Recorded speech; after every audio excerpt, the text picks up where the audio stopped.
What's up? What's up to my brothers and sisters from around the world? It's your big sister Jada here, bro. We are on day 18 of the You Matter Summer Youth Program. Can y'all believe that we're already on week 5? Like, I really feel like we just started like yesterday. Well, not like yesterday, but I feel like we just started like maybe a week ago, 2 weeks ago. I know I'm not the only one that's sitting here like, there's no way we are on week 5 already. Look, y'all got me today. It's just me today. No Buddy, no Brandon over here. So I'm going to be talking to the chat a lot. I need y'all to be rocking with me, chat. I want to ask y'all one thing.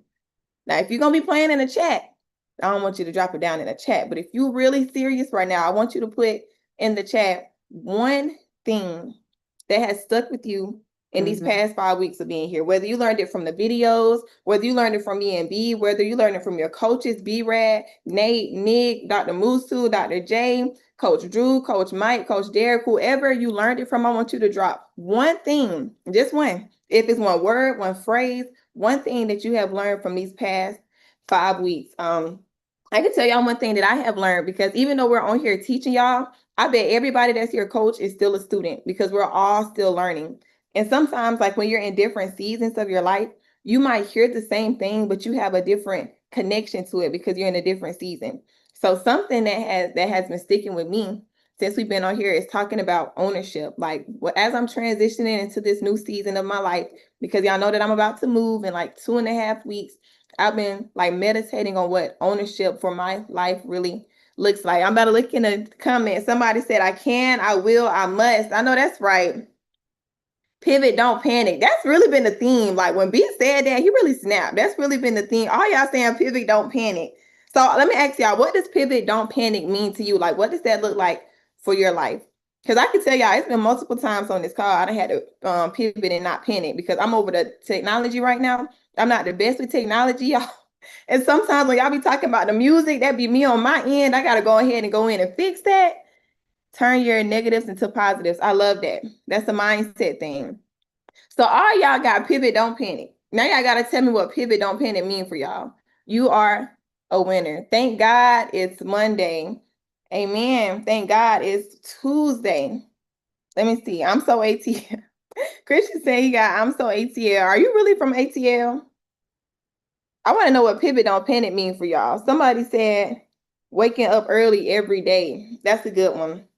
I did not used to wake up early, y'all. I used to wake up at like 10 a.m., 11 a.m., 12 p.m. And I really learned like why people wake up early now. It's just so much to get done. Like it's so much to get done in a day. Like why start your day late? And then I have to get my mind right in the morning. Like y'all have a whole set routine. And I'm not gonna lie, if I don't follow my routine, I get aggravated easier. Like I have to give myself time to talk to the Father. I have to give myself time to meditate because I have to get my mind together. Being a winner, not a loser. Okay, Deidre Roberts. My name's Jada Roberts. Are we related? Waking up early. I can, I will, I must. All right, that's good. I see that y'all are some note takers. I see that y'all been doing the homework. Since y'all are some note takers, we're about to get into this next video. And I'm going to ask y'all what y'all got from the video. So if y'all rocking, I'm rolling. Let's get into it. Thank y'all for participating in the chat. And let's do it.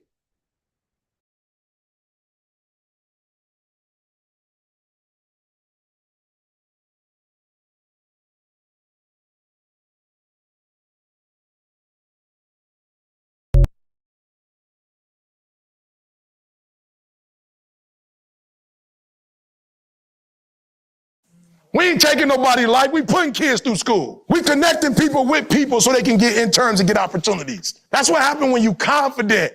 You're not jealous of nobody. You ain't got to hate on nobody. But when you're not confident, you're a dangerous person. Malcolm said the greatest person you should fear in life is the person that ain't got nothing to live for. Malcolm said, don't be in the alley with somebody that ain't got nothing to live for, because they'll take your life too, because they don't care about their own. Last one, ask. Who do I need to become in order to execute? Do me a favor. Greatest challenge sometimes we have is we're afraid to ask. Most humiliating time of my life was being an African-American man in Michigan State University, a classroom that was, let's just say, homogeneous for a boy coming from Detroit. I remember being in there don't know what's going on. I was scared to ask. Some professional black people pulled me to the side and said, worst thing you could do is think that you're going to be dumb. You're actually dumb by not asking. Raise your hand, look stupid, and don't be stupid afterwards. Let your pride and your ego go. And I did it. And it felt good after the third time asking. I started becoming like a guru at asking. And I started figuring out how to actually ask something. But because before I didn't really know how to ask, I would say it and you couldn't answer me because I didn't even know how to ask. And I became an expert at learning how to ask. Then I started reading my professor's books. I didn't even know they had books. And I would come to class and ask questions from their book. In your book about pedagogy, chapter 3, you mentioned centralization versus decentralization. When you said decentralization, it was specifically what were you referring to? And give me an example of it. My man pulled me to the side. You read my book? I was like, yeah, I read your book. No, you read? Of course I read your book.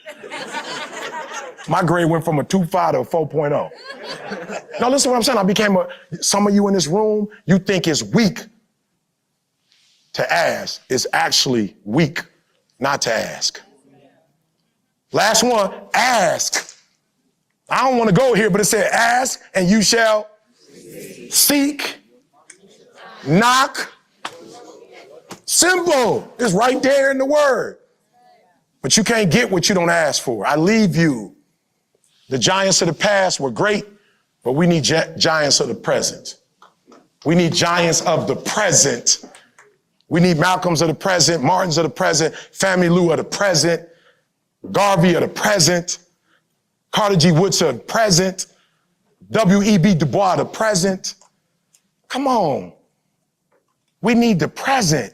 Can I be just super honest? So I dropped out of high school. The pastor helped me to get my GED. I went to a HBCU in Huntsville, Alabama. I'm gonna be scared, bro. When they first told me Alabama, we only knew one thing about Alabama coming up in Detroit, and that was the KKK. I'm like, bro, what in the world? Y'all gonna send me to Alabama? Nah, you go to Bama, bro, some of the nicest people in the world.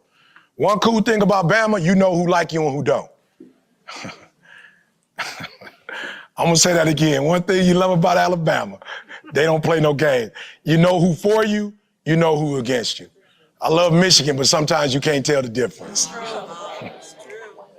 So when I went down south, one of my first English courses, we watched the Eyes on the Prize series. Every young person needs to watch the Eyes on the Prize.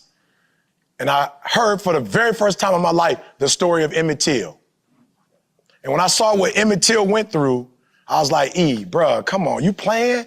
You can't read or write and you 18, almost 19? At a time in our country, bro, you just kick in a man door, take his kid out and kill him and you can't do nothing about it. I was like, they went through too much for you to be ignorant, for you to be dumb.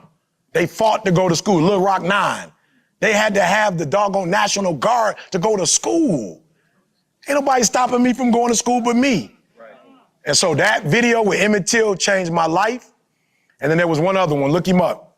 Yummy Sandifer, 11-year-old, south side of Chicago. Got shot 11 times in the back of the head, execution style, by my own people. And I realized we got two enemies. We like to focus on the one out, but we got an enemy within. And I realized I gotta grow up and get right, because I gotta help the enemy without, and I gotta help the enemy within. And I gotta do more with the enemy within, because he my next door neighbor. You gonna shoot an 11-year-old because you think he gonna snitch? You talking about the police, but this your own? So I realized I got a lot of work to do. That was the day everything clicked for me because of my history. And it was like, it's showtime, bro. You old Martin, you old Malcolm, they did not take us this far for us to go backwards.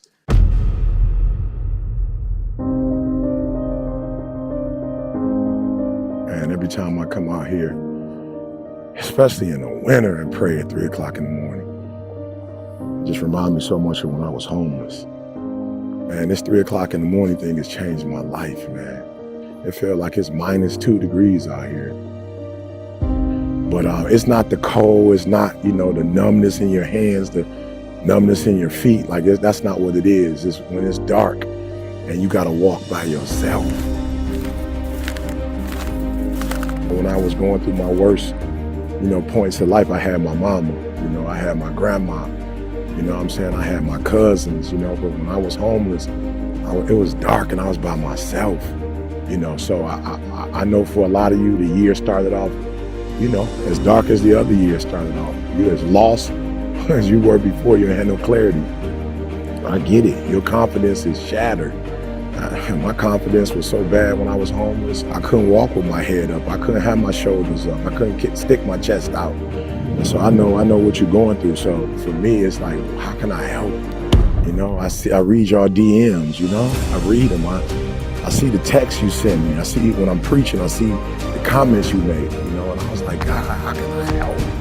And so I said, you know what I'm gonna do? I'm gonna let them get through January. And I'm gonna let them see if this gonna be a different year. And for a lot of you, it's not. Here's what we're gonna do in February. I'm gonna walk with you because I know what it's like to walk alone. So I'm gonna walk with you in your darkest points.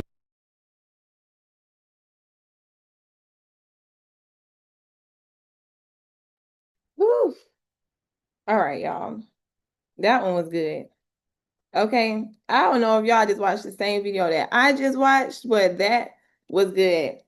Y'all, ET said he used to be scared to ask. Put in the chat, because I know I am not the only one. Put L's in the chat, not W's, but put L's in the chat if you have ever been that one that really had a question. Not even if it was just for a teacher. If you really had like a question for another student, if you had a question for somebody you're in relationship with, if you had a question for like your parents or your grandparents or your mentors, but you just didn't know how to ask it, so you didn't ask it. Or you were too embarrassed to ask it because you thought that everybody else around you already knew the answer, so you didn't ask it.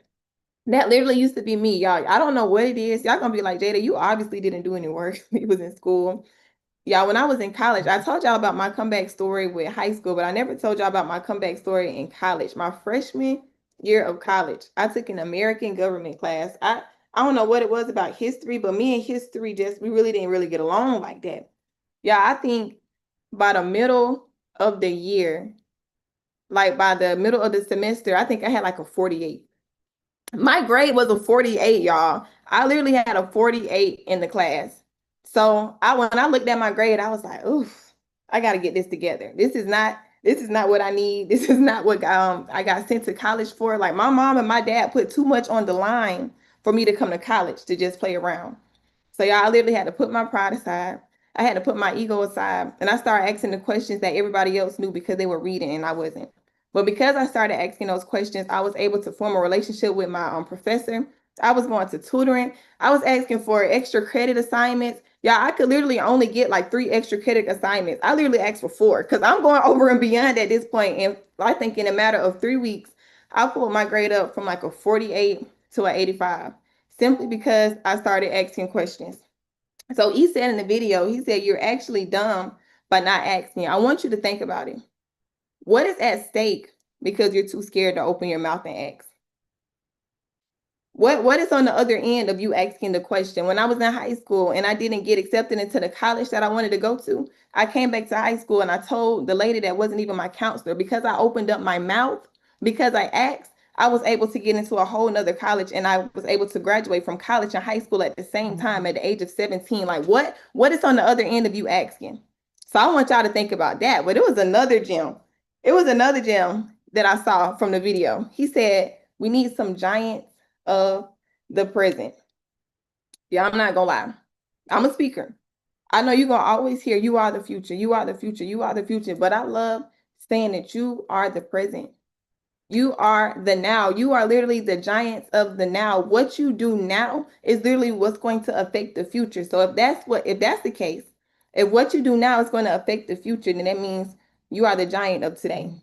You don't have to wait until you graduate high school to have a certain position. You don't have to wait until you graduate middle school to be able to have a business. You don't have to wait till you graduate middle school to have a certain mindset. Like, you can literally start right now. The fact that you are literally on this call, out of it's 8 billion people in the world, in spite of everybody that could have got on this call today, you are the one that's on the call today, shows that you are the giants of today. So you got to embrace that you are the giant of today. You got to walk in being the giant of today. You got to be able to talk like the giant of today. Okay.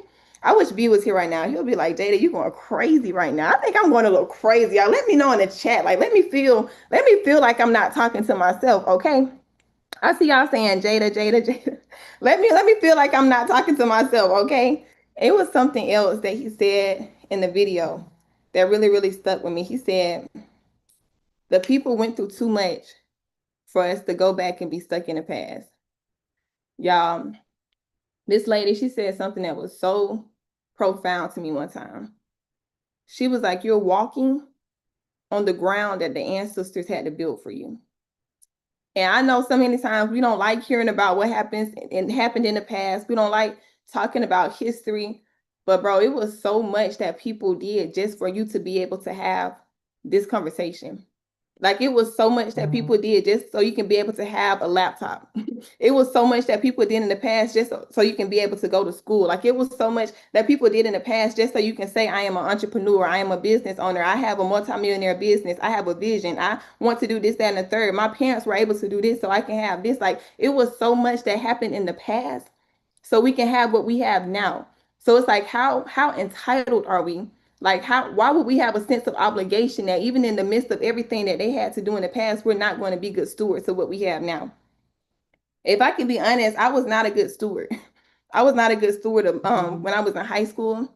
I was not a good steward when I first started my business. I was not a good steward when I was in college because I had a sense of entitlement. I feel like this was like it was old to me. You know what I'm saying? Like I felt like because I do what I need to do, like this is supposed to happen. But it's like people put in work for this. My mom put in work for me to go to college. Like my dad literally has to work like 12-hour shifts so I can be able to have my own business. Like people are literally doing certain things that you don't even know that they're doing just so you can have certain opportunities. So how dare you disrespect the work that they've done because you don't want to put in the work? Because you're too lazy, because you feel like everything is supposed to happen for you. Life doesn't work like that. One of my mentors, he says, you don't get what you deserve, you get what you earn. So in the midst of them providing the opportunity for you, how are you still going to earn your spot in there? How are you going to take ownership in there? How can you, how will you, and how will you must? Like, I just want to know because we just feel obligated. And I know y'all ready to do the homework. So we about to get into the homework, but I want to tell y'all a story. My granddaddy, he's a wise man to me. I asked him if he could teach me one life lesson, what would it be? And he told me when he went to college, my great granddaddy, he was the first grandson, so my great granddaddy sent him to college or whatever. And when he went to college, he was really like good at basketball, but he didn't care about grades. He was goofing off. He was messing around with the ladies. Mind y'all now, this like in the 1960s, 70s. He was going to Fort Valley. Shout out to the HBCUs. And he said that it was one day he came back home after he was goofing off in college, after he was playing around in college, after he was doing things that he had no business to do in college. He came back home and he saw his dad sit down, and his dad took off his shoes, and his dad had a hole in his shoes. And he asked his dad, why won't you just like buy some new shoes? Like, you see that you have a hole in your shoes. Why won't you buy some new shoes? Let me tell you, he had a hole in his shoes because he had been working in the fields that day. And the reason why he couldn't buy any new shoes is because all of the money that he was getting, he was putting it towards my granddaddy to go to school. So you telling me he was working with shoes that weren't even comfortable, with shoes that had holes in it. And when he was finally making money from what he was doing, he was sewing it into his son. My granddaddy said at that moment, everything that he did in college was excellent. He started operating in excellence because how dare he disrespect the work that his father is doing so he can have this opportunity. So I know, like, I don't even know where this is coming from. I know sometimes, like, we on the calls and we be playing. I know sometimes we be in the chat and we be playing, but like, how dare you disrespect this opportunity that people have put in work for? Like, Brandon put in work to have this call. ET put in work for years so he can be able to have this moment with y'all. All of y'all coaches literally put in work so they can be able to be on the call with y'all. So how dare you disrespect this time and this opportunity for you all? So that's done. I'm done talking. It's already 10:20. I'm about to let y'all do the homework. If you don't know where to go to the homework, it's ET Summer School / I don't know. I'm gonna have to put it in the chat. Somebody put it in the chat for me. And yes, y'all go do the homework. I'm gonna give you like 10 minutes to do the homework, 7 minutes to do the homework. I think it's etsummerschool / if it's your first time, and y'all go tap into the homework. I know I've been yapping, y'all. I know I've been yapping. I don't know what got into me today, but yeah, go do the homework.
right, y'all. All right, y'all. We are back. I'm glad y'all are done with the homework. I see y'all putting done in the chat. You know what else I saw in the chat? I saw y'all wilding in the chat. Like, why y'all wilding in the chat on me today? I saw somebody put in a group chat, call E so he can come set us straight. Like, how y'all want me to call E and y'all already disrespecting the platform he presented for you? I'm just saying, like, don't miss the moment because you're trying to get a laugh in the chat. Like, don't miss all that you can obtain on this call because you're trying to be the first come in. Don't miss all that God has for you in this moment because you're trying to put W's in the chat or because you're trying to spam the chat. Like, don't miss it. But yes, y'all, it's almost time to go to the breakout sessions. I have enjoyed y'all today. I hope y'all enjoyed me. Yeah, I don't know what's going on with y'all niece behind the scenes, but I be letting Winter out, y'all. I be letting Winter out when we be on the calls. So when y'all were doing the homework, I'm like, let me go check on Winter to see what she doing. I go outside, the gate is down, y'all. Winter is gone. I don't know where Winter is. She is running around somewhere in the neighborhood. So y'all pray for your girl because I got to go find y'all niece. I don't know where Winter is. I can't bring Winter on the call if I don't know where she is. So y'all, I hope I find Winter. But yeah, y'all lock in for the rest of today. Don't miss what God has for you because you're trying to get laughs in the chat, because you're trying to play in the chat. I know it's the summertime. I know we on week 5. I know it's the morning time, but y'all still lock in. So make sure you go back to the website so you can go to your breakout rooms, lock in, pay attention, retain all that you can, and we will see you tomorrow. See y'all later.